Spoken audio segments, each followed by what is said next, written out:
5 minutes? Only 5 minutes?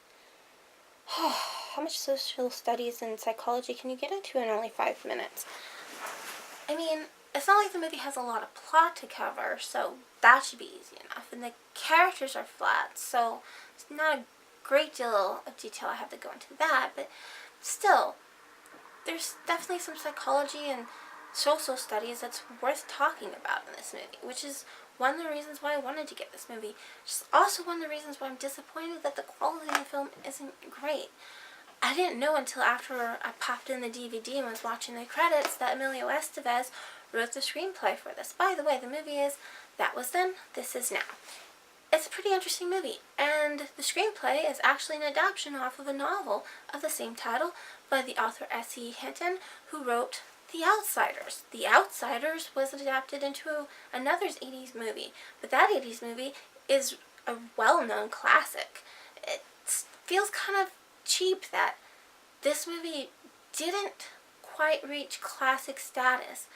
On one hand, it has some of the same messages of troubled youth and relationships and consequences and just romance. These dudes are like brothers, man. You're like my brother. And they are. And also deals with drugs and gangs and just fighting and being tired of the fighting. A lot of good messages, and they're messages we don't get in a lot of films today. I totally understand why I didn't watch this movie growing up. It has the effort a lot, but so did The Breakfast Club. And I grew up watching that one. But we also watched it on television where most of the bad words were cut out. So I have to guess this had to have been a theatrical movie, even though the budget seems like it was definitely made for TV, shoestring budget. They reused certain footage, just intercut here and there, and music, and locations doubling for other locations that are way too easy to spot, and it takes away from the film. However, there's also some really great artsy scenes that, to me, while I'm watching them, I was like, that's beautiful. That's beautiful. I would like to edit that dialogue, but that shot and that angle, gorgeous. Metaphorical tears on Emilio Estevez's face because of the shadow of the rain on the window pane right beside him, because the character wouldn't cry, not right now. He's not at that boiling point. So, yeah, metaphorical tears on his face through that shot. Absolutely gorgeous. Was it worth sitting through the runtime for, though? Honestly, I don't have to sit through a movie that has a very tight, structured plot. I don't mind a slice of life. But if you're going to have a slice of life film, you should have at least an ounce of personality to go with it. And Emilio Estevez's character, Mark, has the most personality of the two main characters. And, I'm sorry, I forget the actor who plays the other character, Brian. But,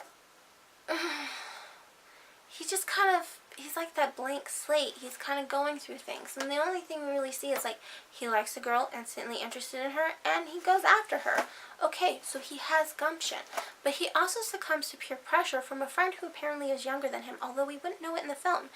In the film, it seems like they're supposed to be the same age, but from descriptions of the film and the book, apparently Mark is younger than Brian. And yet Brian succumbs to the peer pressure put on him by this younger boy, which I'm not saying that doesn't happen. It does happen. It can happen, especially depending on the dynamics of the relationship and the personality. And Mark definitely has a strong personality.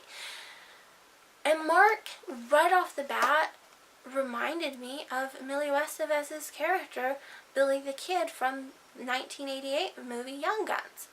He laughs like that character. He's a narcissist. And sometimes you're going to wonder if he's a sociopath. Seriously. There are points in this movie where the music and the shots and everything makes you feel like something really bad is about to happen, or has already happened, or is going through this guy's mind.